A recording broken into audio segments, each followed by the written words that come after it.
व्याप्त है। पुलिस के द्वारा सेक्टर स्कीम को लागू करते हुए प्रातः काल से लगातार फ्लैग मार्च और पिकेट ड्यूटी कराई जा रही है। कल भी और आज भी नोएडा जनपद के समस्त औद्योगिक क्लस्टर्स की इकाइयां शांतिपूर्वक हुई और सभी श्रमिक जो हैं उन्होंने अलग अलग शिफ्टों में, कई जगहों पर एक शिफ्ट, कई जगहों पर मैक्सिमम 2 शिफ्ट और कई जगहों पर 3 शिफ्टों में आके अपना काम करना प्रारंभ कर दिया है।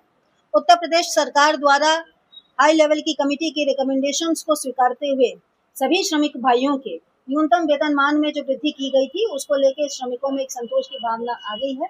साथ ही साथ उत्तर प्रदेश सरकार द्वारा श्रमिकों की संभावनाओं को देखते हुए, उनकी भावनाओं को देखते हुए और उनके विभिन्न परिस्थितियों को ध्यान में रखते हुए एक वेज बोर्ड के गठन का भी निर्णय लिया गया था, जिसे कि परसों ही सभी श्रमिक भाइयों को अलग अलग माध्यमों से सूचित करा दिया गया था। इसके बाद ही वो पीसफुली काम पर लौटे। आज भी जनपद में सभी सेक्टर्स में शांति व्याप्त है, काम चल रहा है, श्रमिक आ रहे हैं और जा रहे हैं।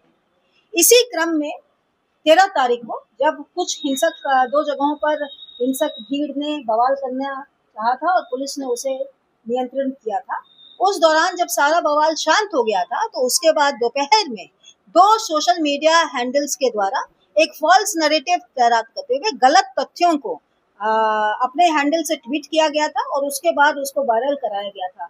मौके से ही वापस लौट रहे श्रमिकों के पुनः उत्तेजना में आने और उनके द्वारा पुलिस के साथ दोबारा से मोर्चा संभालने की दिशा में एक मजदूर के हाथ से ही इसकी जो सूचना प्राप्त होने पर इसको तत्काल वेरीफाई कराया गया था और उसमें पुलिस की गलत फायरिंग, पुलिस ने फायरिंग की और कुछ लोगों की मृत्यु हुई, ऐसे गलत तथ्य डालकर मजदूरों को उकसाने की दिशा में महत्वपूर्ण रोल अदा किया गया था।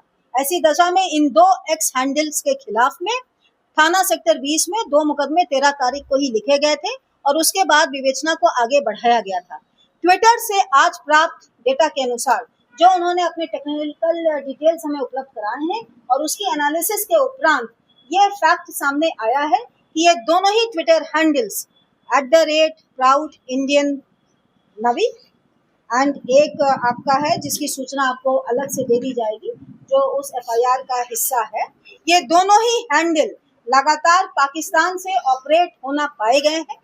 इनमें लगातार जो नेट की कनेक्टिविटी और IP एड्रेसेस हैं वो पाकिस्तान के हैं और इनके द्वारा समय समय पर VPN का भी दुरुपयोग किया जाना पाया गया है। विवेचना आगे प्रचलित है। यदि आगे कोई तथ्य आते हैं तो आपको अवगत कराया जाएगा। आप सभी के माध्यम से मेरे पुनः गौतम बुद्ध नगर जनपद के सभी श्रमिक भाइयों से और जन सामान्य से निवेदन है कि किसी के भी उकसावे में, किसी के द्वारा अफवाह फैलाए जाने पर ध्यान ना दें, तत्काल हमारे संज्ञान में लाएं। यह शांति प्रिय जिला रहा है और यहाँ पर उद्योग धंधों के साथ साथ आम सामान्य जनजीवन भी अच्छा फल और फलीभूत हुआ है। ऐसी दशा में इस जनपद की कानून व्यवस्था को बनाए रखने में हमारा सहयोग